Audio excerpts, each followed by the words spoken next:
ये भारत है। यह कथा महाभारत की है। यह अमर कथाओं में से एक है। इसका साक्षी केवल समय है। यह कथा सत्य और असत्य की है। यह गाथा हर युग की गाथा है। सत्य और असत्य हर युग में चलता रहेगा। यह महाभारत एक गुरु बनकर आपको भविष्य के लिए तैयार करने का ग्रंथ है। यह महाभारत कथा शुरू हुई शकुंतला और दुष्यंत के पुत्र सम्राट चक्रवर्ती भरत से। भरत के नाम पर ही हमारे देश का नाम भारत पड़ा। सम्राट भरत हस्तिनापुर के राजा थे। इनके राज्य की सीमाएं अनंत थीं और वो यही समय था जब प्रजातंत्र का बीज डाला गया। इसी समय में जन्म को श्रेष्ठ ना मानकर कर्म को श्रेष्ठ माना गया, क्योंकि कुरुक्षेत्र कर्म और धर्म क्षेत्र है। और इस तरह आर्यव्रत भारतवर्ष कहलाने लगा। सम्राट भरत के नाना महर्षि कर्ण ने उनको उपदेश दिया कि स्वयं पर विजय प्राप्त करके ही न्याय होता है। और इस प्रकार हस्तिनापुर चंद्रवंशियों के प्रताप से जगमग होती रही। और यहीं से महाभारत का अनलिखा पन्ना प्रारंभ हुआ। राजा भरत ने अपने पुत्रों को अयोग्य मानकर महर्षि भारद्वाज के पुत्र भूमन्यु को अपना युवराज नियुक्त किया।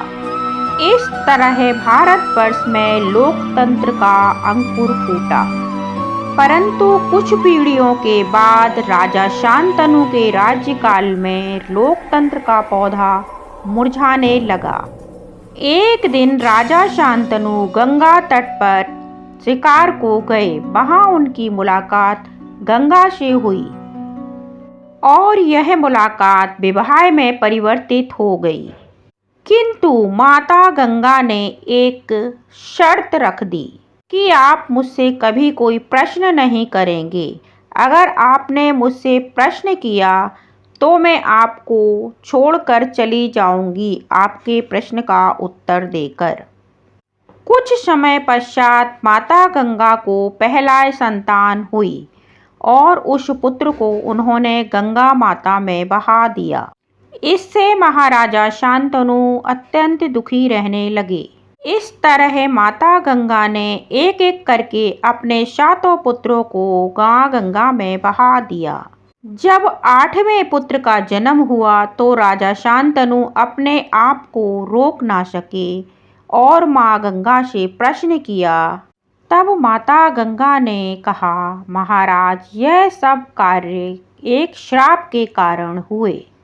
और माता गंगा ने बताया कि आप और मैं धरती पर एक श्राप को जी रहे हैं।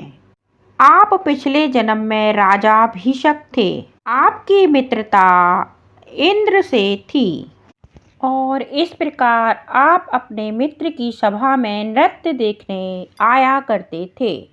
एक दिन मैं अपने पिता ब्रह्मा के साथ वहां उपस्थित हुई और हम एक दूसरे को देखकर मंत्रमुग्ध हो गए। और हमारे पिता ब्रह्मा जी को क्रोध आ गया और उन्होंने हमें श्राप दिया कि हम पृथ्वी लोक पर जन्म लेंगे। किंतु आपके प्रश्न करते ही मैं इस श्राप से मुक्त हो गई हूँ। महाराज, आप दुखी ना होइए। आपके 8 पुत्र 8 वसु थे जो एक वशिष्ठ मुनि के श्राप के कारण श्राप को जी रहे थे। उन्हीं पुत्रों को मैंने मुक्त किया है। किंतु 8वें वसु का दुख शेष रह गया है, इसलिए यह मृत्युलोक में ही रहेंगे। इस प्रकार माता गंगा ने राजा शांतनु को वचन दिया कि मैं कुछ समय बाद इसको योग्य बनाकर आपको लौटा दूंगी। और माता गंगा ने कहा, इस बालक का नाम देवव्रत है, किंतु भविष्य में आकाश और पृथ्वी के बीच इसका नाम अलग होगा। इस तरह माता गंगा के जाने के बाद राजा शांतनु का जीवन अर्थहीन हो गया और इस तरह जीवन को समझाने लगा जिया हुआ इतिहास। एक दिन महाराजा शांतनु गंगा तट पर टहल रहे थे। वहां उन्हें दो नवजात शिशु एक मृगशाला पर और कमंडल पास में रखा हुआ प्राप्त हुए। इसे राजा शांतनु ने महादेव का प्रसाद माना और उनका नाम, पुत्र का नाम कृपा तथा पुत्री का नाम कृपी रखा तथा राजा शांतनु ने वह नवजात शिशु अपने कुलगुरु को सौंप दिए और अपने पुत्र देवव्रत के लौटने की प्रतीक्षा करने लगे। एक दिन राजा शांतनु ने देखा कि तीरों की एक श्रृंखला ने माता गंगा के बहाव को रोक दिया है।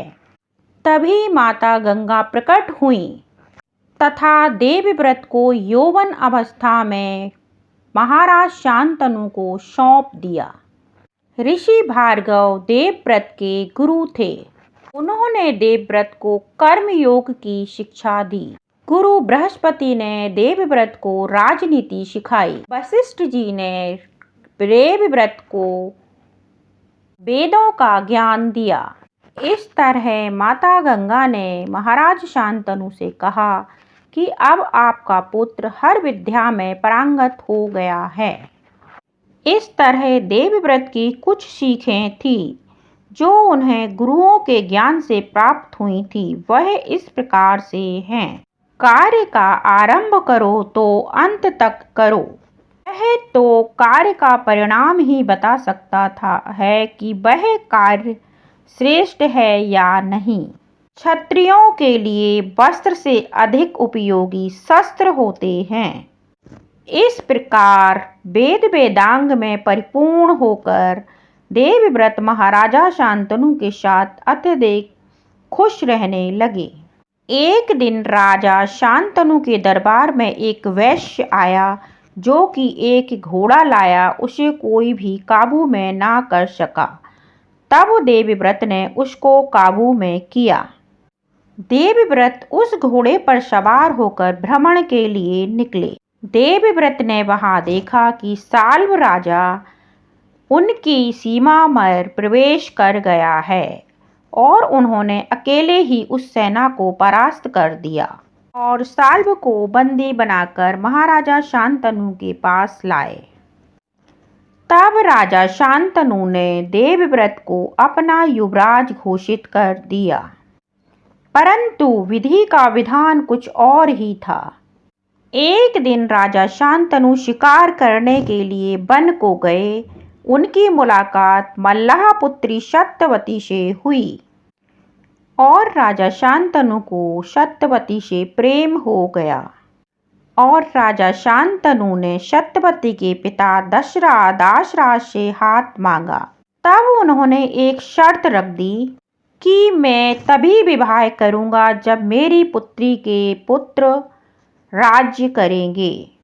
तब राजा शांतनु ने जवाब दिया कि भारत का नरेश ऐसा अन्याय नहीं कर सकता कि एक के साथ न्याय और दूसरे के साथ अन्याय। मैं युवराज घोषित कर चुका हूँ।